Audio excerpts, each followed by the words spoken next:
Hey guys, welcome to Console Choice. I'm Mark, and I want to talk about the next big cozy game that you want to play, Coral Island. It's been in early access for the last 18 months on Steam, and has now finally got its full launch on PC, PS5 and Xbox Series X. It retails for about £25 in the UK, or your regional equivalent, which is a solid price for the game you're getting. At its core, it's a farming life sim with all the expected tropes that come with the genre. You've acquired a big chunk of farmland next to a town, and you'll spend your first few hours clearing away the rubbish, planting your first crops, and meeting a few of the locals and getting to know the town.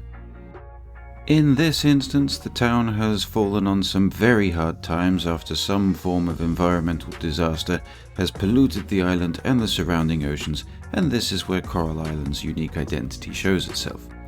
You will of course be largely responsible for helping to restore the island to its former tropical glory, partly by diving into the oceans themselves and clearing away the filth by activating some kind of mer-people technology. Not sure about this yet, as I haven't got very far in the main story yet, but the trailer suggests that there's mer-people involved and very possibly sentient shark dudes. There's also this weird spirit guy who claims he's a giant, who wants you to help some of his giant buddies who are either trapped or having a nap in the local mines, which are filled with useful resources and funky monsters to fight. There is of course a museum to fill with creatures, gems and artifacts that you'll find by mining, fishing and bug catching, all in your own sweet time of course, as well as upgradable tools, weapons, farm buildings and loads of NPCs to build relationships with. All the lovely life-consuming gameplay you need to fill the chilly evenings with. Marvellous. The seasonal festivals are far more of a spectacle in Coral Island compared to other games as well. They encourage you to be involved with mini-games and events that make you really feel part of the community and are tied to a specific currency and reward system that can boost your character's stats and town rating. All in all, fans of the farming life sim genre will be at home here straight away. The game is extremely Stardew Valley in all the best ways. The devs are obviously huge fans of that game, even tucking a little Easter egg in there in honour of Eric Byrne, the man who single-handedly made Stardew. There's also some lovely pop culture references in the daily TV shows alongside the obligatory weather report. At no point, however, does Coral Island feel like a clone or a derivative knockoff of Stardew.